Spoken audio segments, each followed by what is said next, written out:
大家好，我们是奶豆夫妻。我在新加坡住了那么久，就很常会遇到一些人问我这个问题：你为什么要住在新加坡啊？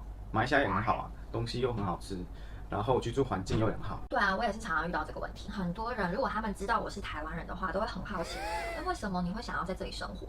台湾很好台湾东西好好吃哦，我也好想在台湾生活。所以呢，既然大家都这么好奇，身为台湾人跟马来西亚的我们，为什么会想要在这里生活？今天就要跟大家聊聊，到底新加坡适不适合居住？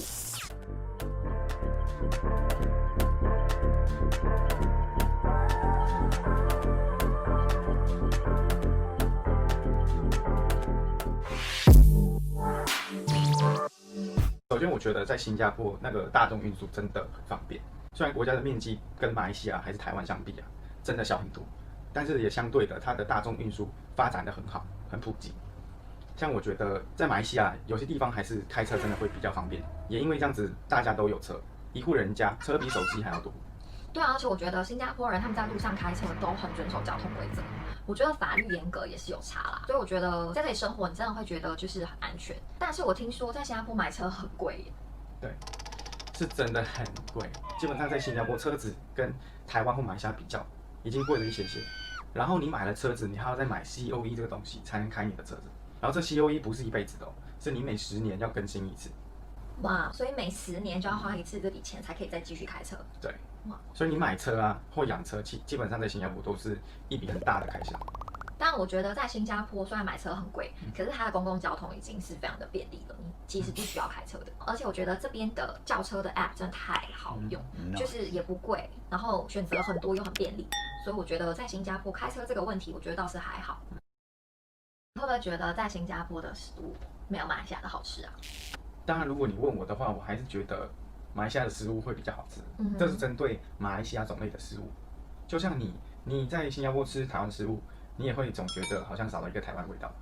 对，如果你要是这样说的话，我当然还是会觉得在台湾的台湾食物比较有台湾味啦。但是我必须说，在新加坡因为多元文化的关系，其实我觉得你要吃到什么食物都不是问题，种类选择非常多。对，就像他们有印度街、华人街，甚至韩国街都有。哦，对啊，就是像那时候你是不是有带我去一条街，就是很多本地人、外国人下班之后会去那边小酌的一个很多酒吧的地方。哦，你是说那个安乡 Road 是吧？对，就是我觉得那边的气氛很棒就是环境很好。因为像在台湾我觉得比较少像这种就是酒吧很集中的地方。那像你在新加坡，你最怀念的台湾食物是哪个？我觉得讲食物的话不够清楚，我觉得大家跟我应该都一样，最怀念的就是台湾的夜市。台湾的夜市真的太厉害了，就是它什么食物基本上都有，你在那边从头走到尾，吃遍全部台湾各地小吃。在新加坡普遍，如果你要吃东西的话，就是去 food court 啊，不然就是店面啊，再不然就是去 shopping mall 里面吃。所以在花样上面呢，可能就比较没有那么多。然后在食物的价位上面呢，我们特别选出了3个国家都有的杂菜饭来做比较。在新加坡，以2菜1肉来说，通常就是3块半到4块新币。那在吉隆坡呢，大概在3块到3块半新币。但是你知道吗？我最近看到一个报道，在台北点杂菜饭需要7块新币才吃得到。对，我觉得这个价位很惊人。所以在新加坡，其实在吃东西方面，我觉得便宜到贵的选择都有，而且我觉得真的是不贵。我们同时也针对3个市中心的公寓房价做调查，在新加坡的 Orchard 呢，大概是在每平方英尺2360块到3400块，可以买到 condo。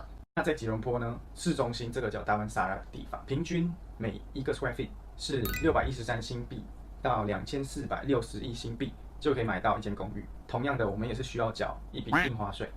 而我们也特别调查了台北市今年各区房价的价位表，大致上呢，在1平方英尺是697块到1230块新币左右，可以买到一间公寓。买房的当下呢，你要缴契税和印花税。所谓的契税呢，就是在你有买卖赠与行为的时候必须要缴的税。契税的部分呢，就是契价乘以6%。那在印花税的部分，就是你的建物总现值加上你的土地公告现值乘以0.1%。新加坡在这3个国家比起来，公寓的房价来说还是最贵的。我们是针对3个国家的公寓价钱，但是其实新加坡有一个很不一样的地方，就是它有很多国宅，价钱也跟公寓比起来真的是便宜很多，然后负担也比较轻松。其实新加坡的政府是希望每个人都可以拥有自己的房子。在新加坡的教育，它之所以会被列为是世界上竞争力最强的国家之一，不是没有原因的。大家都是知道新加坡就是族群大融合的一个国家嘛，所以也因为他们的环境需求，他们就是把英文定成全国通用语言之外呢，他们也要求他们的学生基本上都要至少会双语或甚至多语言的能力。一定很多人会觉得说，新加坡从小学开始就有这种什么分班分级的这种制度，一定会觉得有所疑虑。尤其是像台湾人很熟悉的那些小孩不笨的电影啊，大家一定有看过嘛，都会觉得说，看了那个电影之后，觉得他们学生压力好大就是觉得怎么就是上课很辛苦啊，竞争力很激烈啊。那其实呢，这段期间政府一直不断的希望可以打破现状，减少受到歧视的机会。你们应该也有同样的状况吧？就是因为分班制度如果很鲜明的话，你一定就是会觉得说，你干嘛跟我讲话你是比较低阶的班级的学生那种感觉。就学生时代最爱就是搞这种的就是很容易受到这种莫名其妙的歧视。可是这个莫名其妙的标签就是贴在你的身上。我觉得政府也是很希望可以改变这个问题啦。金马的朋友可能都透过台湾一系列的偶像剧啊、电影啊，接触到台湾在学生时期到底都做些什么。像有些很红的什么《流星花园》，对，然后还有一个你对很爱的篮球火，前一阵子很红的那些什么那些年啊，还有什么少女时代，我的少女时代，对，这些都蛮红的，在新马这边我发现，所以我觉得大家其实可能对台湾的学生生活有一定的憧憬。是吗？大家就觉得进了台湾大学就像偶像剧一样，就觉得好像很快乐、很浪漫那种感觉。对啦，我觉得在台湾念书的压力一定也是有，绝对有，在哪里念书都有压力。但是我觉得可能相对于新加坡，台湾的压力稍小一点。就其实新加坡的教育政策目标就是希望新加坡可以成为这个世界上不可取代的一环，所以我觉得这个是他们蛮厉害的地方。要来评价一个国家的实力啊、居住品质啊，大家都有不同的看法。那有一些人呢，他们是透过 GDP， 就是说呢，你国内的生产总值来看这个国家适不适合居住。但其实渐渐的就开始有人觉得说，我看这个国家赚不赚钱，有没有钱，这样是不够的。这个国家就算有钱，也不代表国家的人民幸福啊。他们就开始出现了有 Happiness Index 的这个幸福指数。我看了这份报告之后啊，它的编辑其实在里面有提到，就是一个幸福的社会环境啊，就是不管你今天是住在城市还是乡村，你都会觉得很有归属感。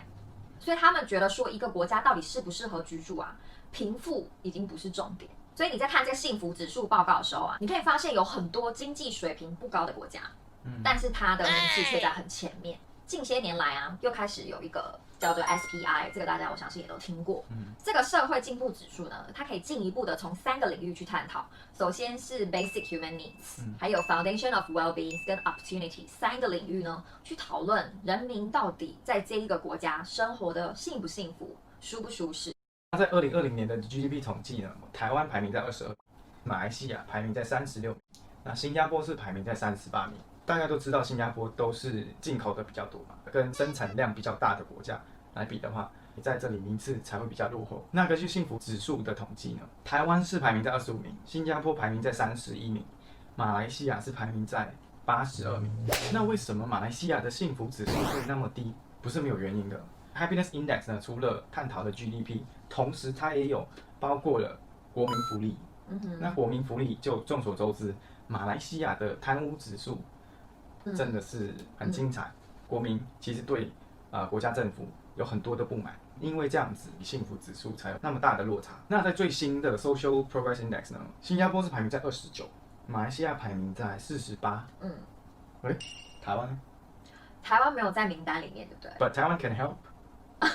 政府跟人民都非常的努力，希望可以被世界看到。那我们这边统整了前面所提到的，像交通的便利、安全啊，大众运输的普及，在新加坡这一块，我觉得真的是必须要给他一个大拇指，太厉害了。那大家也知道，新加坡也是一个多元文化、多元种族的国家，却又是一个很开明的国家，没有那些宗教的限制。新加坡也是有名一个很爱干净的国家，医疗设备啊都很完善，再加上这个国家也是没有天灾，很安全。真的没有天灾。台湾的天灾还蛮多的。还有一种灾叫人灾，这里的犯罪记录也相对的很低。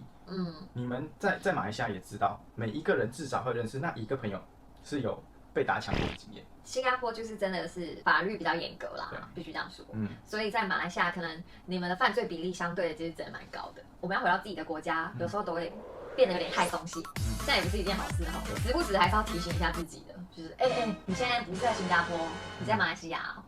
要振作一点哦，那种感觉。那我觉得还有一点，这里两性平等，他们在各方面我觉得都蛮保障妇女的权益，我觉得这点还不错。在各个职场、各个岗位，同时都可以看到男生跟女生，所以是一个很公平的竞争。那我们今天的分享就要告一段落喽。如果大家对于我们今天的内容有任何的意见，都欢迎在下面留言给我们知道。我们很希望可以跟大家讨论更多关于就是在新加坡、马来西亚跟台湾的各种问题。喜欢我们的影片的话，不要忘记帮我们按赞、订阅、分享，还有开启小铃铛哦。那我们下次再见喽，拜拜。